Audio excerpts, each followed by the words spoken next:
Hello, my name is David Bryan, and this is Curiosity Invited, a podcast inspired by endless curiosity. Tune in for an open-minded conversation about interesting and important things.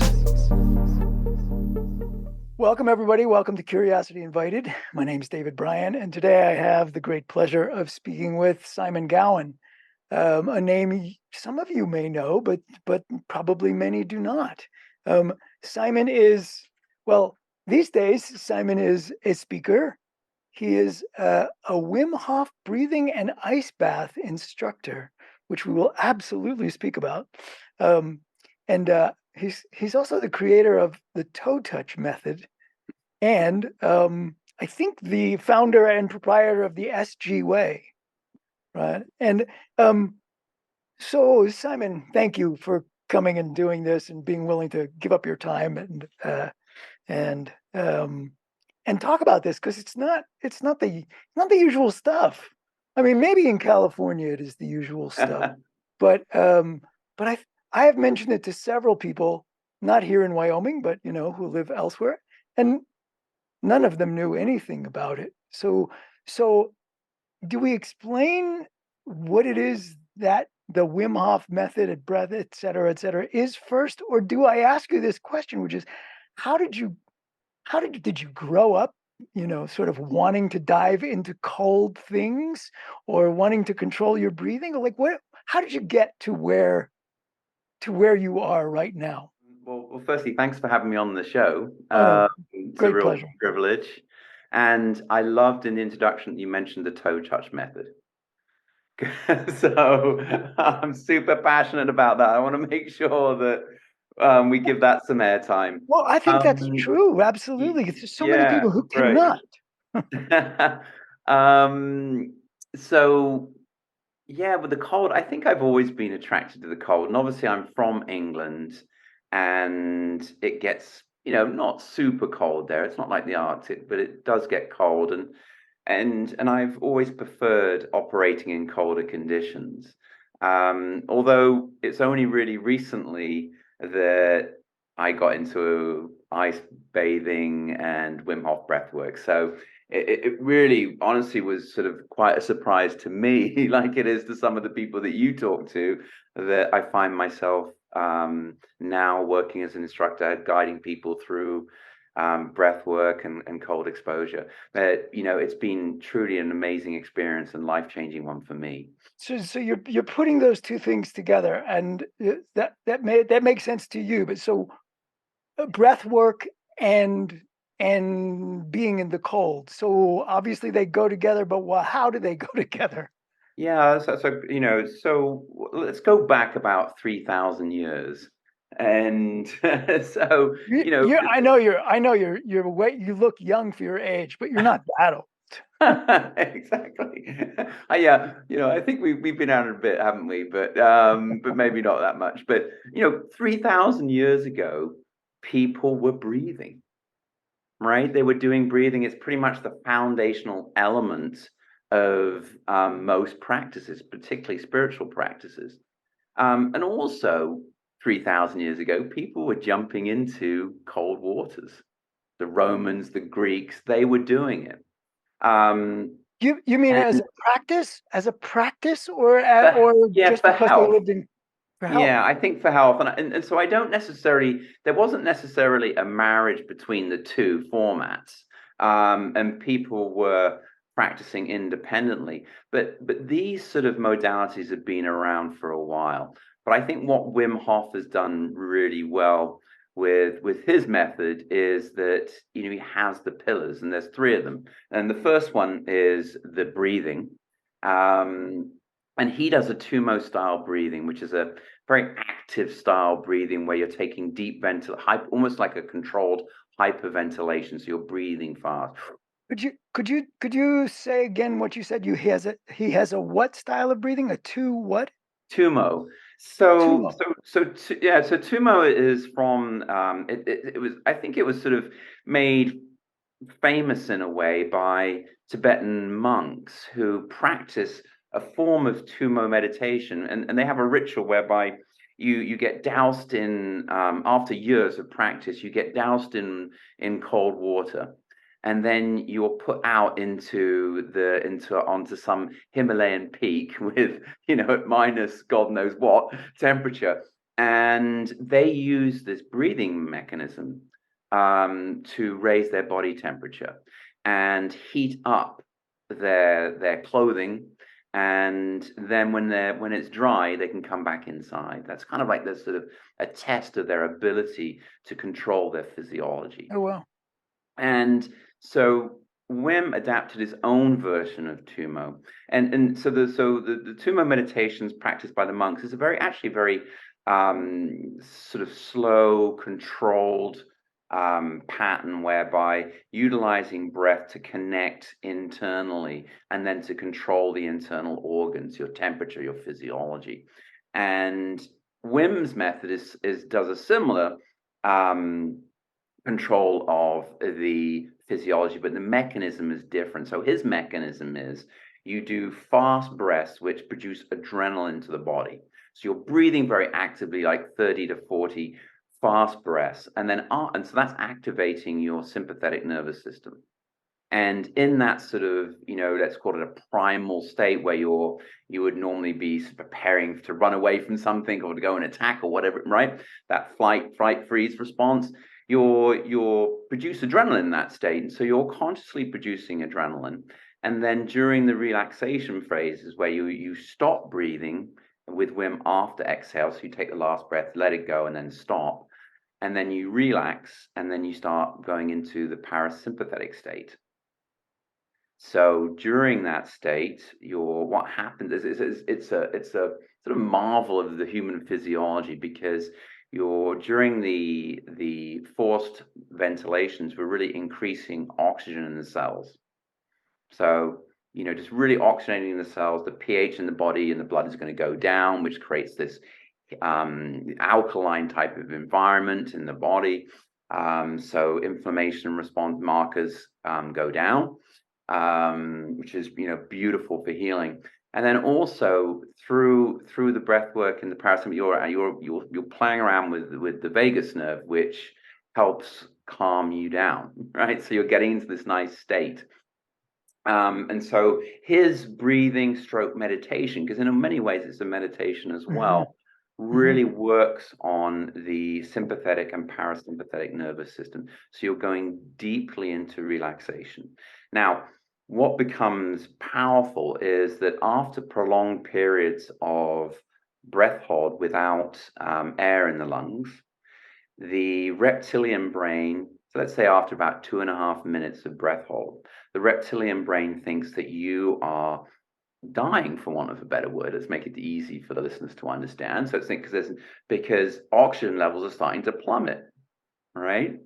So in the lungs, the oxygen levels are going down. So if I had an oximeter, which is one of those attachments that you have when you go to the doctor, yeah, and you put on your finger and it says, "Okay, David, you're 98%, you're good, we're okay." Now, if I were to put one on you and took you through the breathing pattern, after about 2.5 minutes, that number would go down to around about 60. 60.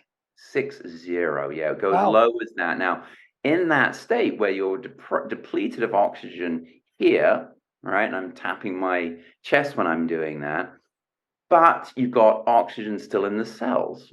So the cells are not oxygen starved. They're still So yeah, some of flush those with levels are oxygen. going to go down, but nothing like they are Yeah, here. yeah. But the reptilian brain starts firing off, saying, "We need to kickstart things here, right? We need to get going. We're in trouble."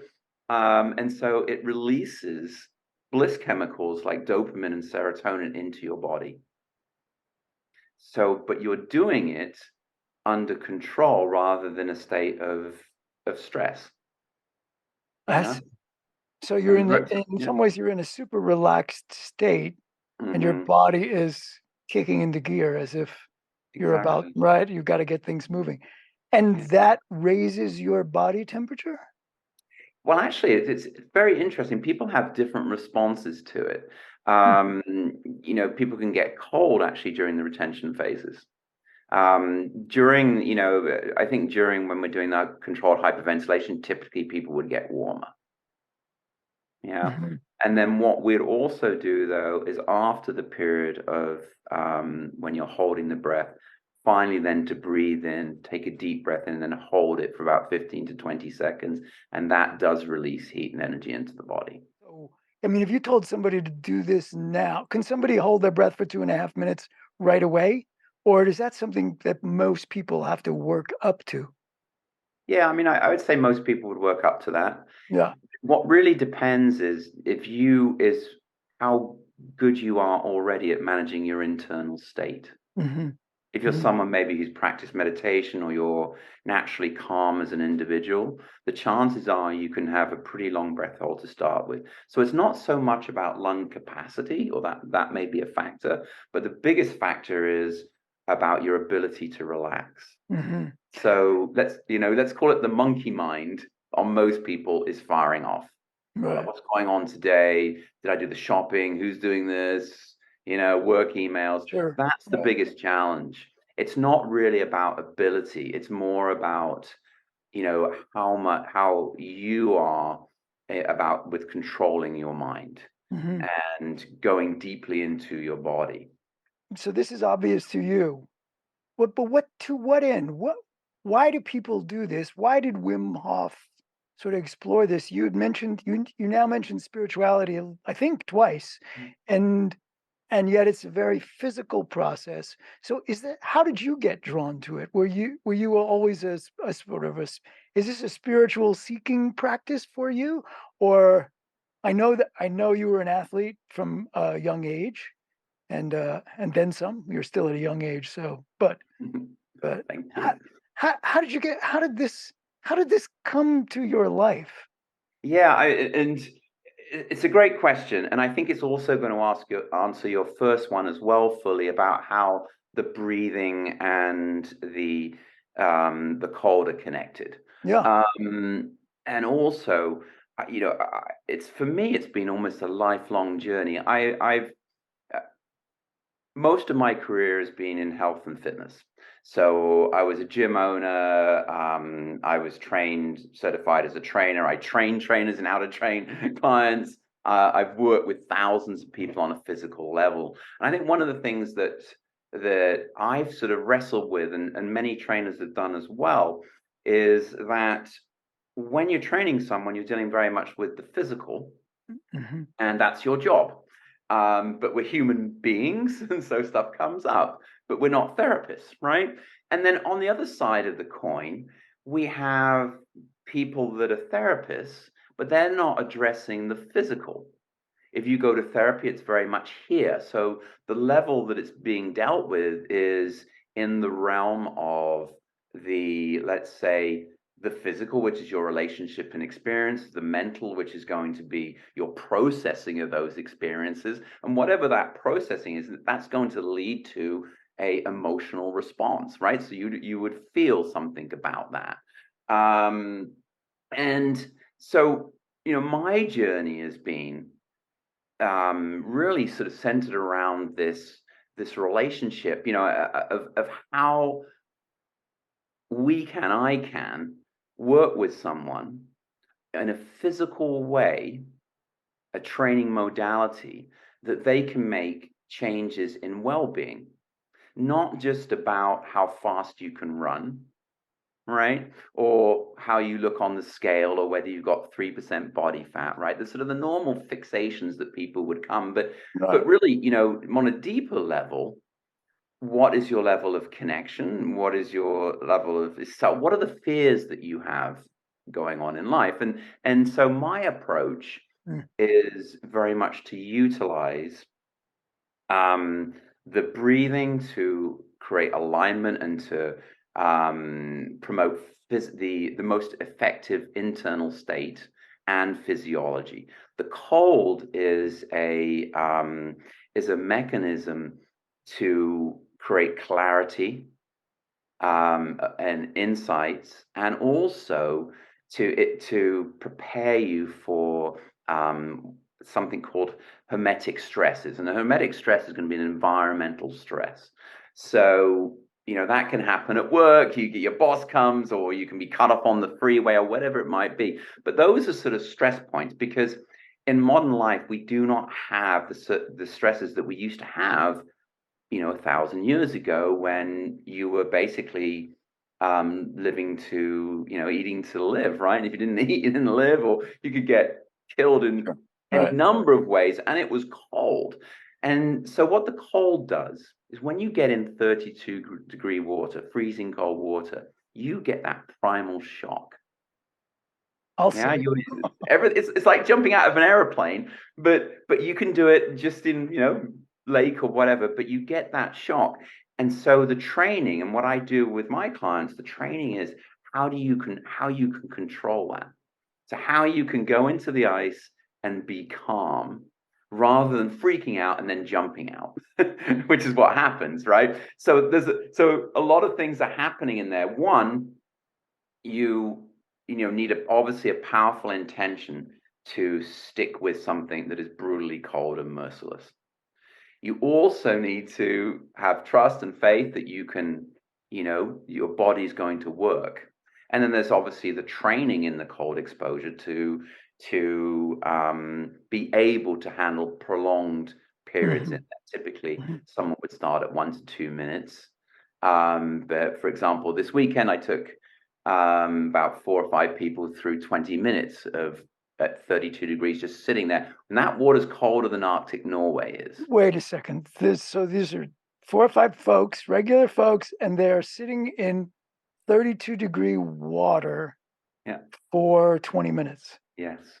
And Yeah. they built, obviously, well, not obviously, they've built up to this. They've worked to achieve this somehow. But here's the piece that's still, Yeah. so you didn't come to, maybe you did, but this is a question really. Did you Yeah. come to be a gym owner because you were interested in this kind of whole being well-being, or did you come to be a gym owner because it was a business and you were a physical guy, and health was important and people go, to work out, and you Yeah. eventually came to a deeper or more expansive understanding of well-being? I don't know if Yeah. that was I mean, clear. Was that that's clear? Yeah. yeah.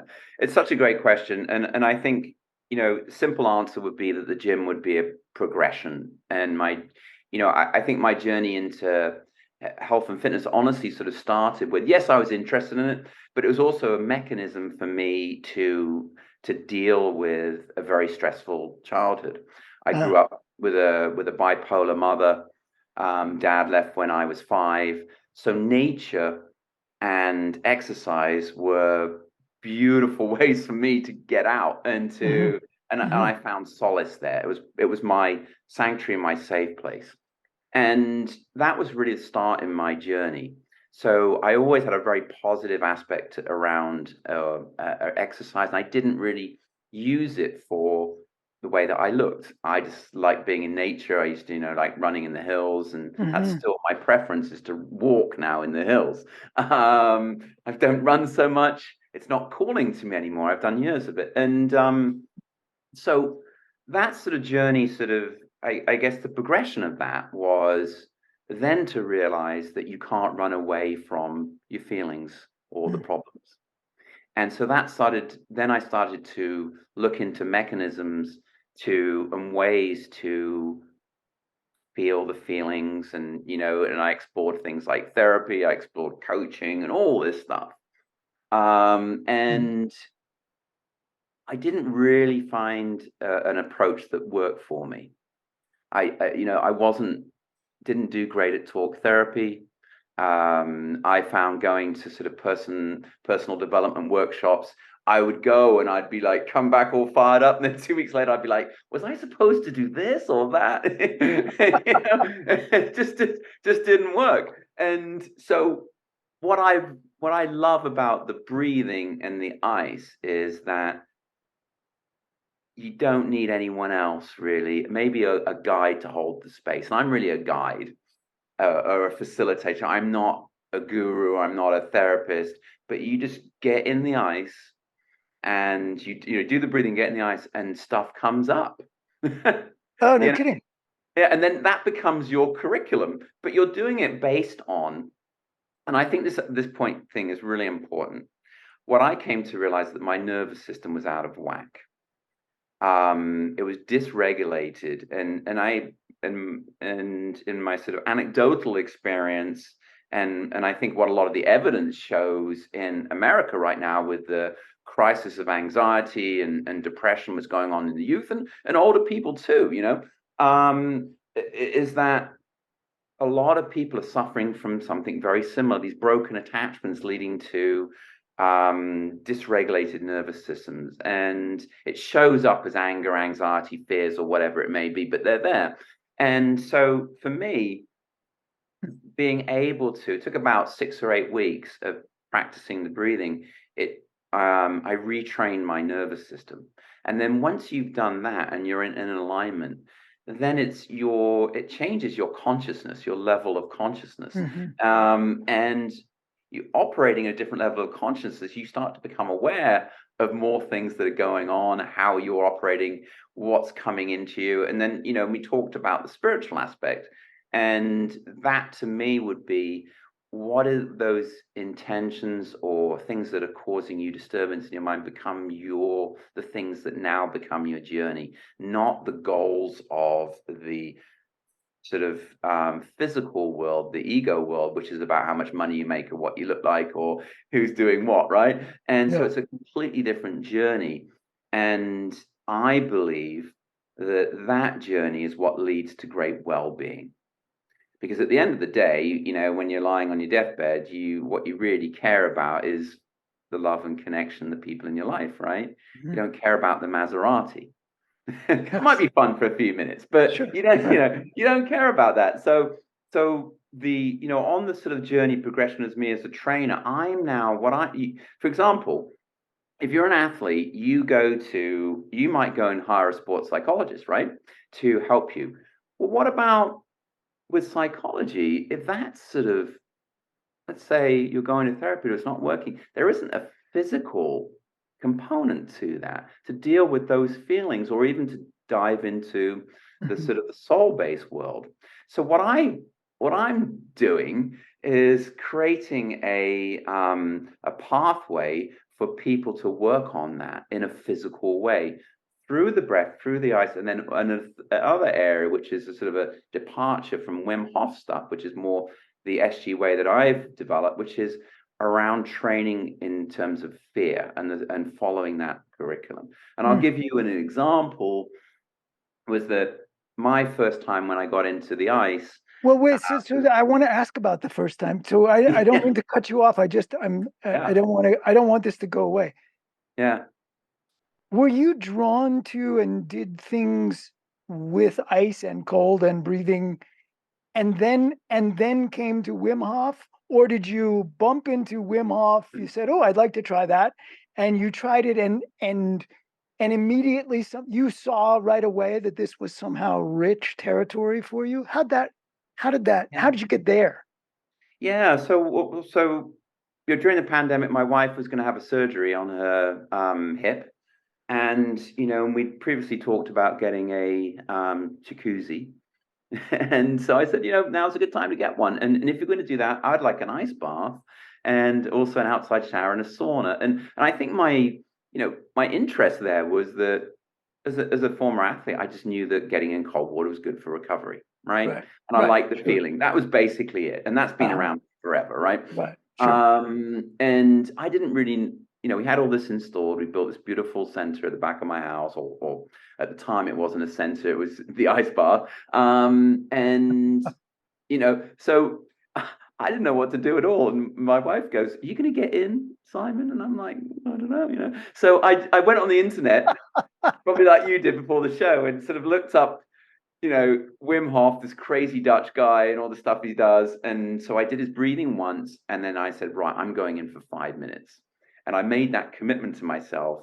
And so I did it a slightly different way than you see on the videos on YouTube for most people. You know, you see people just sitting there and they go up to here or whatever. Well, what I did is I sat down and I went just let myself fall straight back and went completely underwater. And I thought, I would literally thought I was going to die. I was like so scared. The only thing it was close to was when I jumped out of a plane. It was very similar to that, you know. So, and then I just, you know, told myself and that I was going to stay in regardless, and that was my commitment, and I'm focused that way. So eventually, and it took, I don't know how long it took, but suddenly I was at complete peace, and I saw myself on top of this local mountain, Mount Baldy, a place where, First time you're in this bath. This is the yeah, first first time. time. And so, and I saw myself there calm, and I previously freaked out on the mountain because I previously was scared of heights, and they have something called the Devil's Backbone with 2,000-foot drops either side, and people die there every year. And I'd gone up there with my wife and kids, and saw the ledge and just went in complete panic attack and had to turn around. But in the ice bath, I saw myself sitting there like Buddha on top of this 10,300-foot peak that I'd never made it up to. And I was like, wow. And it was just a beautiful experience. I was so connected, and I was right there. And so I knew instantly, David, I had to teach this. I just knew it in my bones. Hmm. And so I signed up the next day to become an instructor. I just went online and said, I'm doing it. And you know, and so that was really my sort of Wim Hof journey. Now the course was sort of 8 months after I'd signed up, because there wasn't Right. running one. So I really started my own journey into becoming an instructor and leading it, and just playing Hmm. around with the different techniques and inviting people around, um, and it was wonderful. And part of that journey actually connected me with someone who then took me up the mountain. We went up together, and you know, we were on this mountain, and I don't know whether he's been a guest of yours. I know you guys are connected, Dr. Habib Sadeghi. I've asked him, and he's not quite there yet, but Yeah. I'm hoping you push Okay. him over the edge. Yeah. So he's a, you know, an incredible man, He invited you to go up the mountain. yes. And I don't, you know, I was like, you're kidding, aren't you? Because I've been looking for someone to take me. I literally been calling around trying to find a guide. I was going to pay someone to take me up who would keep me safe. Because what I also did, David, after that first experience, is I started systematic height training. So it called me to then go and take on my fear, which is one of my sort of pillars of how I operate in my method. And so I would go to high buildings in Los Angeles, and I would sit and do my meditation, and people would look at me like I was crazy. And then I'd walk to the edge, and if I got too scared, I'd stop and I'd meditate, and I kept on going. And that was my pattern. I did it for months, every day. And so I had this invitation to go up the mountain. We camped the night before, and I didn't sleep. I was just thinking about the ledge. And then we got to the ledge the next day, and Dr. S said, take a video for your daughter. And she was going through something at the time, and I did this video for her. Very emotional, was crying. And then I turned around and I walked across the Devil's Backbone, and it was like walking across the room to you. I had no physical reaction at all. It was just like walking across the room. And in fact, actually, it was better than that. I was buoyed. I was elated. It was beautiful experience. And since then, I've had a healthy relationship with heights. So I interrupted you a moment ago when you were Yeah. about to speak about, you were beginning to speak about the SG way. Yeah. Yeah. So I think we've sort of, you know, and so to me, that is a really, what I would say, a physical process to improve health, but also to take on psychological challenges as well, like Yeah, anxiety, you mean depression, and health in fear. the big health in the biggest sense of the word. I'm Yeah, assuming, because it yeah. hasn't really been done before. If you think about it, it's sort of like from a, I mean, you look at the word of psychology, the first part of it, psyche, is actually the soul, but you don't go to a therapist and talk about the soul, do you? Unless it's my wife. Unless it's my wife you're talking to, because then Okay, beautiful. And so, so there also isn't a physical. I know there's yes, a new sort of area in psychology called somatic psychology, which is yeah, interesting. yeah. But there isn't really sort of you don't go outside the therapist office if you've got a fear of heights and he says, okay, you're not walking through a physical process. It's very much done Mm, up here. And mm, so, so my approach is to offer a physical process where the person can then solve their own internal, right, by recalibrating the nervous system. And then also, I think the sort of the the standpoint is that people are perfectly capable of creating what they need inside, right? Either the sort of the physical chemicals they might need for healing, or also for healing in the body if it's done with love. And I think a lot of the sort of the gateways to accessing that um, are by taking on the things that challenge you, that you're scared of, right? sure. Or the Right, conflicts that you might be having, yeah. right. And that's a real important part of training. It's interesting, that piece. I mean, there's a way of approaching those things that are uh, macho, right? Overcoming. And then there's a way of approaching that sort of feels like leaning into and making friends with whatever those things are. That's just a very different way of moving towards, as opposed to conquering that. Unfortunately, that mindset is very it's brittle. Yes, It only right, goes so far, right. and you got to learn, you got to be vulnerable, and in order to be successful and to really sort of access your true power, you have to be able to, to learn to let go, and that's a lot of the training is learning to let go.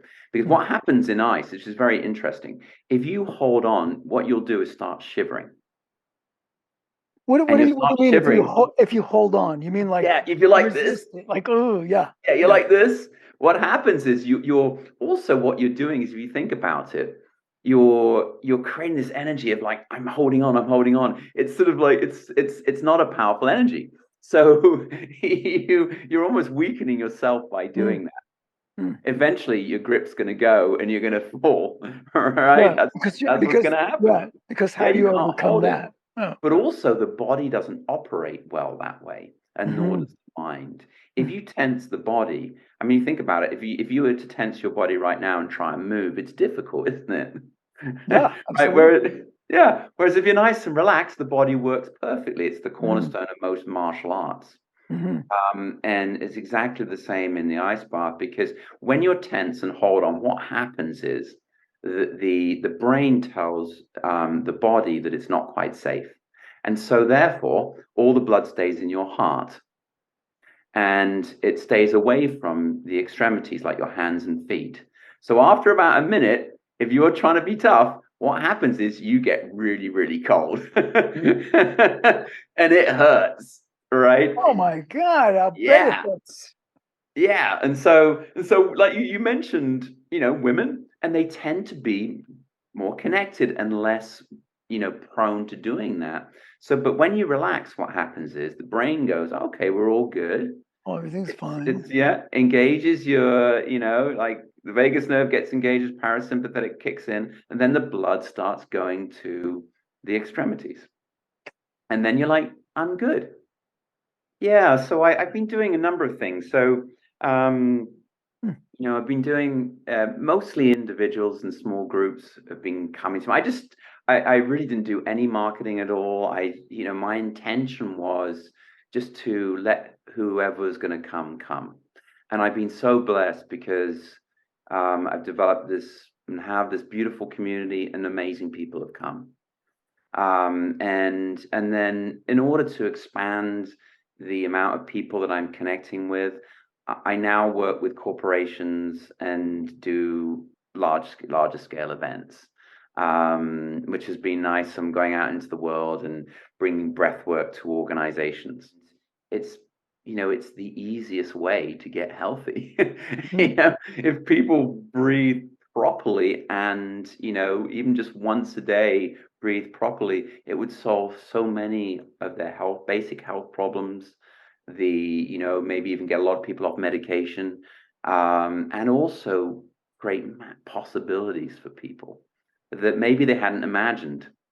People have studied this. I mean, we can talk about the sense of well-being, but is it in fact, is it the case that people who are interested in hard sciences have, it's been demonstrated that this kind of work, whether it's ice baths or breathing, et cetera, actually has uh, positive effects physically and otherwise on the organism, on the human organism? Has that been confirmed by the way that we like information confirmed? I mean, I can walk away with my own sense of well-being, but is there a sense that, is there a pile of data that people need less medication? They do heal from things that they've been suffering from. Is there data? Yes, Oh, and excuse the and, expression. and it's a great question, and I'm gonna talk about it from two different ways.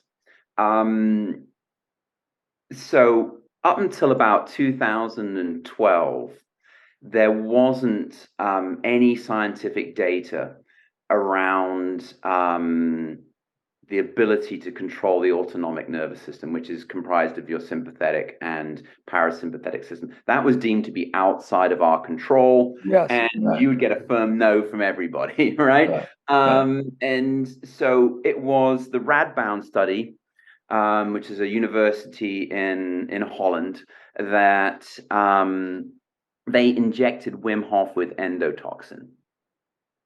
So the normal, if you're injected with endotoxin, what you'd expect would be fever, sweating, diarrhea, and being really uncomfortable, and need medication in order to move through it. So they injected him, and also he did the breathing. They injected him with endotoxin, and then took a whole bunch of other subjects through it without doing the breathing. They all got sick. He didn't. So what they found was that he was able to control the autonomic system, nervous system, and to consciously release adrenaline into his body, which suppressed the immune Mm. response. Oh, that's interesting. Yeah. So And measured. then, Yeah, so then that was the conclusion. So they wanted to go a step further. So I think it was in 2014 or 16. They then took a whole bunch of people like you and I. Wim trained them for 6 weeks in his method, and then he repeated the study. So you had Wim, his subjects, and then also the control group. sure. Control group all got sick. None of his subjects did. They were able to create the same Hmm. responses physiologically that Wim did. Now, since then, there's been multiple studies on cold exposure training out of the UK, over 8-week periods, and I think that's just from 2 minutes of cold showers a day, having a massive impact on, I don't know what scale rating they use, whether it's the GAD-7 scale, but on levels of depression and anxiety. Oh, well, that's Yeah. interesting. Yeah. So, there's been studies also at the Feinstein Institute as well. I think there's a large scale one current on in San Diego as well, going on around aging and the impact on that and inflammation. Mm. So it's Yes, really I've just definitely come read to a about that. head. Yeah, Yeah, and it's like Dr. it's Huberman, for happening. example, talking Yeah, a lot about it is, yeah, and so it's really coming to light just how powerful um, breath work and cold exposure are independently and also when utilized yeah. together. It's so Um, interesting, right? It's mhm. it's the the things that we think about as deprivation Yeah. right? That calorie deprivation. So there's all sorts of Eating evidence less. about eating less and various ways of fasting, intermittent fasting can be long-term fasting, et cetera, et cetera. You know, taking away degrees Fahrenheit, right? I mean, taking away warmth, and it turns out that it's an interesting phenomenon. The things that we hold so dear and important, and obviously at some point they are, but Well, yeah. but And the same thing is very, very true with the breath. For example, we talked about retentions earlier. So what's being studied recently is that when you start going into these deep retentions, um, then inside the cells, some crazy stuff starts happening because with really long breath holds, the body then starts releasing EPO into the cells, right? It creates EPO. Now, you must E- know, everyone knows what EPO, EPO is. Yeah. EPO, define Right. it. Okay. So EPO is what Lance Armstrong took to win the Tour de France Ah, illegally. So it was that's erythroprotein. It was a drug that was originally created, synthetic drug created to help cancer patients because their red blood cell count is going to go down, right? So they would be injected and it would help them in recovery. It got utilized by endurance athletes because it increased their red blood cell levels. So therefore, they could create more oxygen in the body. They could go faster. So in the sort of, let's call it the sort of the death zone, when you're really low in oxygen levels, your body starts creating this. And you talked about the mm, miracle of fasting.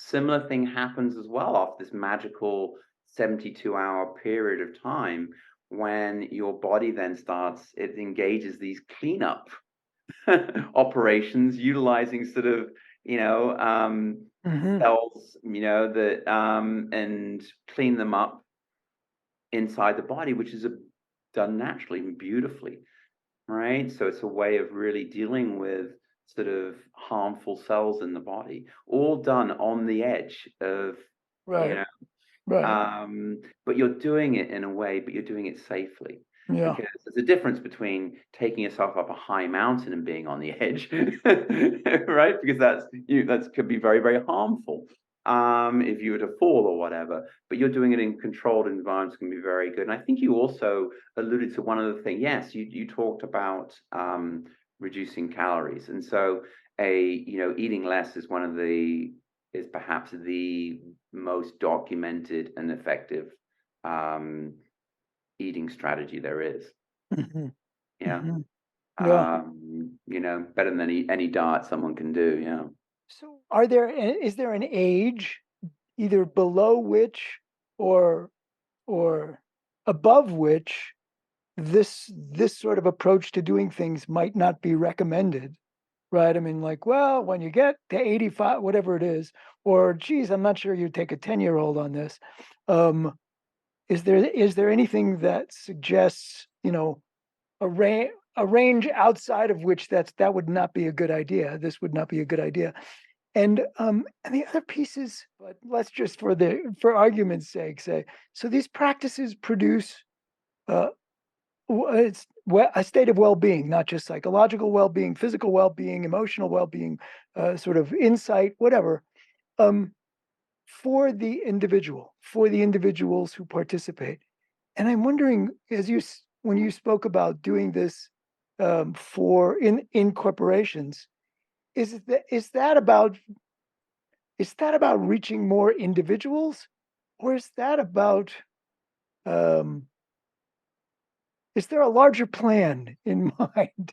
I mean, is there some sense that this is producing a better world, or is it's producing a better world because better individuals make a better world, whatever that means?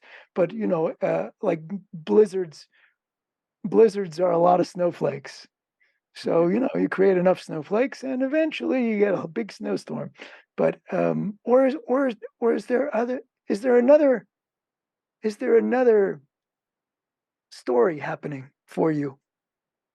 Yeah, that's a great question. So firstly, I believe there's no limits for anyone. So any age, Mm, and you know any age people can can utilize the practices. Mm-hmm. And, so we're ageless, really. The only, the only sort of caution, if there was one, would be to be sensible if someone has any particular type of condition that might be Sure. adverse, right? Like Sure. some sort of heart condition or Sure. pregnancy or something like that. Um, Mm. and so,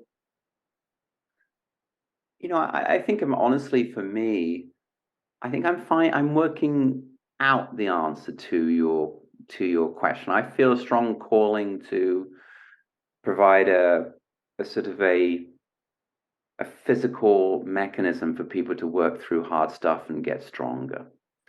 I also align myself with the sort of the paradigm of that, you know, we're a soul-based being having a human experience. And I think that, you know, sitting in love and compassion and building community and connection would make the world a lot better. And I'm just a small, part of that. And I don't really have any expectation for anyone else to do what I do. Mhm. I think my focus is more on is just sort of, I have a sort of mantra. I always want to do the things that I would ask anyone else to do first. So I'm sort of, I try to live that. And then I'm just really passionate about providing opportunity for people to experience it. And they can make their own decisions. That's Yeah. kind of how I operate. And just want have a vehicle people to try it. And if they like it, great. And if they don't, that's cool too. Because there's Ha- so many different ways to go. has your family, like you mentioned a wife and kids, has your family, have you dumped them in the ice bucket, or are they Well, you exploring that answered as well? you asked the science question. And so my daughter was totally resistant to it. She's like, Dad, you lost your mind. You're nuts. You're a quack. And there's no, and so also though she started her own podcast called Science Unscripted, and she's just an amazing individual and so intelligent. And so she comes to me after 6 months. She goes, Dad, I've researched the vagus nerve, and there's actually some validity to what you're talking about. I'm going to start breathing. So she now does it every day with me. And, and then, and my wife, she had a surgery, as I said earlier, and it transformed her recovery. Ah, And so she goes in, she's a little, and so we're kind of like a family doing it now. My son does it as well, and so it's really beautiful to has this become a practice for you? Like, is it whether it's daily or weekly or whatever it is? I mean, daily. it's daily. So every day you do both the breathing and the ice Yeah. work. So it's interesting because we talk about the sort of evolution of sort of how I train people. So my morning routine used to be I'd get up and swim, run, or bike. And and now my morning routine, and my wife and I, we do this together very often, is I'll breathe for 20 minutes and then I'll get in the ice for 5 and then I'll start my day. And I feel better than I've ever felt. Hmm. So Yeah. now, David, if I choose to exercise, then I just pick something I like to do and I enjoy it. And it's very freeing. I don't feel like I need to do it to change my state of mind. I don't feel like I need to do it for my health, even. Although I Ah, am an advocate of yeah. doing exercise for your health, and I weight train most days and do aerobic training, but it's not sort of, I don't feel that drive to do it. I don't feel like it's not a have to for me. Hmm. I do it because I want to and I recognize the benefits of it. So it's Hmm. become a sort of, I think previously for me, it was a sort of an unhealthy mechanism for dealing with stress. It's my equivalent of drinking, right? I Right. Right. Right. exercise, right? Right. Right. So being free of that and really just being able to sit in, it's been very nice, and it's a lovely way for our sort of family to exist too. That's fabulous, I actually. think if the one area that I'm very passionate about is helping kids. So, as I said earlier, when I was a kid, I didn't really have any support, so I used to go run. So kids are really suffering right now. And so I started doing events. I have a someone I've been mentoring who is 15, and he leads these events rather than me because kids don't want an old guy doing that. They want to connect with someone their own age who's also been through or is experiencing what they're experiencing. Yeah. So we've started doing events for kids, and these kids are incredible. They come in and they're open about their fears, their concerns, and they still do it. And it's beautiful to watch them after they get out the ice bath. They're like, I did it. I feel so good. I feel like I can handle more things, you know? And so that's just been beautiful because these kids don't have much stress. They have stress in their life, but they don't have much natural stress that makes them stronger because everything's laid on a plate. We've got air conditioning, we got clothes, we got food, you got Uber Eats, right? All this sort of stuff, helicopter parents. And so by providing them something that's a little scary, but also achievable, they do it. They feel powerful, right? Yeah. Yeah. We would be remiss if we did not give you an opportunity to talk about what is the toe touch method. Oh, I love you for asking that. So, okay, and I think, I don't know the demographic of your audience, but this is for people, this is my gift. It's on YouTube for people over 50. Because so I got hurt. I played the parents soccer championship, right? And it was and we ended up winning it, and we're the oldest parents, and we played 5 games of 20 minutes, and I was like a raging bull. I wanted to win that, and we won. And so anyway, the next day I couldn't walk, and I'd injured multiple parts of my body, the hips, the knees, everything. It was like literally, I thought someone had just shot me. So I went to the chiropractor, and I went and I had for 6 months. I went, and I also had massage once a week. And after 6 months, I still couldn't walk without pain. I'm like, I went out, I remember literally walking with my wife. We were walking the dog around the block, and it hurt to walk. It felt like I wasn't in my body. And I said to myself, Simon, you're an exercise physiologist. You've done this for 30, trust yourself. That I started doing toe stretching where you're sitting on your toes. And it's a yin stretch where you sit in there for about a minute and it stretches the toes out. And so I just looked it down, and the theory is called bad neighbor theory. If your toes are typically they are because of shoes, if your toes get locked, it then makes your ankle joint get locked. And that's supposed to be able to move freely, right? But it gets locked. If that's get locked, it then goes into your knee. If that gets locked, it goes into your hip. So you can see how one part affects the other. So I said, well, I'm going to start at the beginning, and the beginning is the toes. So I started doing yin stretches, which is prolonged periods of, of tolerating discomfort in the toes. Then I started doing the reverse. So I was rolling backwards onto over my ankles, so stretching backwards. And then I developed this knee stretch off of the wall. And so I did it, and in 2 weeks I was running again. So then I thought, okay, I'm going to test this. So I invited people who couldn't touch their toes to my house.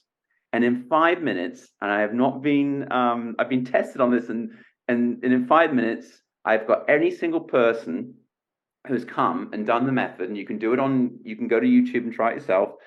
They've been able to touch their toes.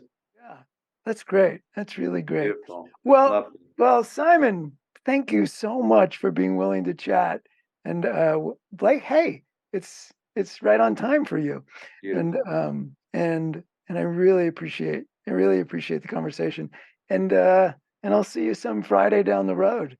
And who knows, Thank maybe I'll you. be in your backyard sometime. It feels like it's calling to you, but thank you so much for having me on. I loved it. Great to talk to you. My pleasure. Appreciate it. My pleasure. All right.